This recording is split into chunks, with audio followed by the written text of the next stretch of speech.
Oy, wait, huwag ka munang mag-scroll. Meron akong projector dito na plywood lang ang gamit at angle bracket. Oo, tingnan natin kung babagsak ito. Kung magdi-DIY ka, dapat matibay. Kaya ginamit ko na itong heavy duty angle bracket. Kaya kung bumagsak ito, di kasalanan ko ah.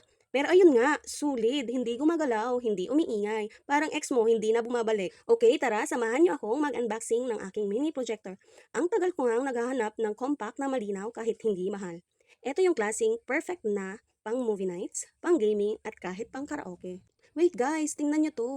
Kahit nakahiga ka lang sa kwarto, pero parang nasa sinihan ka na. Kung gusto mo ng mini projector na hindi ka papahiyain, ito na yun. At kung mahilig ka mag-DIY, promise, huwag ka nang kumuha ng mumurahing bracket. Dito ka na sa heavy duty para kahit plywood lang ang inupuan niya, ay matibay pa rin. Bilis na! Mabilis maubos itong projector na to at angle bracket sa shop ko. Kaya pag nag-restock, ship out mo na agad ha, para hindi ka maubusan. By the way, kung nagustuhan mo itong setup na to, ayos, pang movie night at DIY chair na matibay. Nandyan lang yung link. Promise, hindi ka magsisisi. Yan. Say hi. Hi! Turo mo yung projector natin. Diyan. May projector na tayo sa kwarto, guys. Hi! Ito yung nagawa. Siya lang yung nag-setup. Meron tayong mini projector sa kwarto.